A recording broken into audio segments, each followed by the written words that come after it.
মেয়েরা বাবার জন্য যেই পাগল, হাজারো সন্তান বাবার জন্য ওই পাগল না, ওই মায়া অন্তরে রাখে না। যার কন্যা আছে সে ছাড়া বুঝানো যাবে না। মেয়েরা বাবার জন্য যে কত আশিক। বাবা যদি একটু অসুস্থ হয়ে যায় ছেলেরা বিরক্ত হয়, এত অসুস্থ হসপিটালে কে নিবে, কিন্তু মেয়ে যখন শুনে খানা বন্ধ করে দেয়, পাগলের মতো দৌড়ায়। বাবার অসুস্থ খবর পাইয়া বলে আমি আর ঘরে থাকবো না। বাবায় কই, বলে হসপিটালে, কয় দৌড়াও। ওই মেয়েটা বাবার কাছে যায়, বাবা এত কষ্ট পাইও না, কাঁদিও না। একটা মেয়ে বাবার জন্য এতটাই ফেদা, এতটাই মায়া মোহাব্বত নিয়ে চলে। একটা মেয়ে চায় তার কলিজাটা কাইটা বাবার জন্য দিয়ে দিবে। ওই মেয়ে পাইয়া যারা খুশি না, তোমাদের কপাল বড় খারাপ। নবী বলেন একটা কন্যা পাইছো, একটা জান্নাতের মালিক হয়ে গেছো। দুইটা কন্যা পেয়েছো, দুইটা জান্নাতের মালিক হয়ে গেছো। আমার মায়ার নবী ওই চরিত্রহীন মানুষগুলোর জমিনে আইসা আমার নবী তাদের আলিঙ্গন করলেন, বুকে লাগাইলেন। তোমার আমার মতো সি কইয়া বেনামাজিরে তারায়া দেন নাই। আল্লাহর নবী ওরা গালি দেয়, নবী আরো কাছে যায়। ওরা লাত্তি দেওয়ার চেষ্টা করে, নবী আরো কাছে যায়। ওরা গালি দেয়, ওরা বদনাম করে, নবী প্রশংসা করে। ওরা জবান বন্ধ রাখে, বেজার হয়, নবী বারবার হাসি দেয়, আসো। নবী এমন ভাবে তাদের মোহব্বতের বন্ধনে আবদ্ধ করলেন। মাত্র 13 বছরের ব্যবধানে মক্কার মানুষগুলো এত দামি হয়ে গেল। নবী একটা বেতের বাড়িও দেন নাই, একটা গালিও দেন নাই। নবী চোখ গরম করে কারো দিকে তাকান নাই। নবী গালি শুনছেন কিন্তু জবাব দেন নাই। মাত্র 13 বছরের ব্যবধানে এই মক্কার চরিত্রহীন মানুষগুলো এত দামি হয়ে গেল।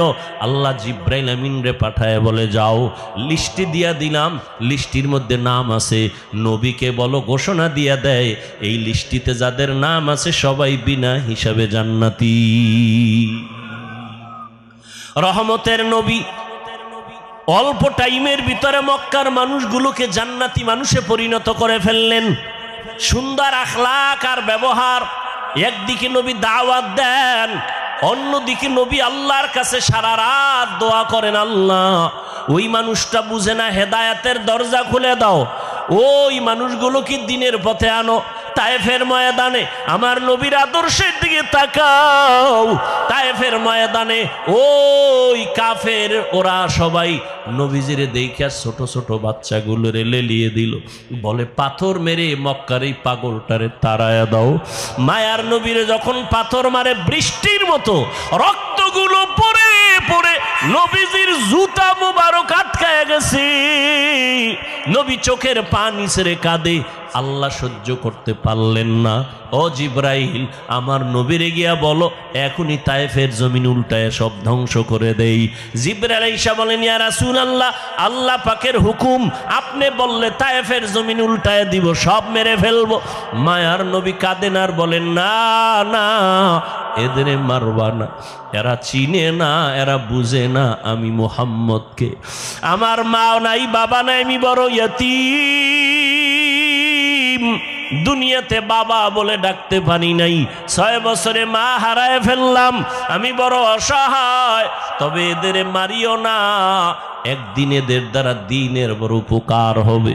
আমার মায়ার নবীকে যতই ওরা গালি দিত, আমার নবী একটা গালিও দেন নাই, জবাবও দেন নাই।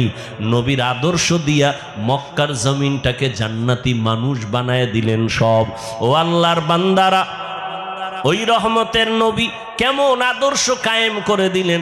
যুবকদের নবী বলে গেলেন, যুবকের আমি মুহাম্মদের উপকার করেছে, বুড়ারা আমি মুহাম্মদের বিরোধিতা করেছে। ও যুবক বাবা, কয়দিন আর দুনিয়াতে বাঁচবা? আমি কিন্তু এতক্ষণ চিল্লাইলাম, তোমার পায়ে ধরে ধরে বয়ান করলাম। কুত্তার মতো সারাটা দেশে ওলামায়ে কেরাম দৌড়ায় আর বয়ান করে, পাও ধরে। ও আল্লাহর বান্দারা, বিনিময়ে তোমরা একটা টাকাও দাও না, বরং গালি দাও, বিরোধিতা করো। এরপর আলেমরা কিন্তু এর গালির জবাবও দেয় না, বরং দেখলে হাসি মুখে সালাম দেয়, মোহব্বতের সাথে বুকে লাগায়। এর একটাই মাত্র কারণ, নববী আদর্শে তারা চলতেছেন, দুনিয়ার মানুষের দিনের পথে ডাকতেছেন।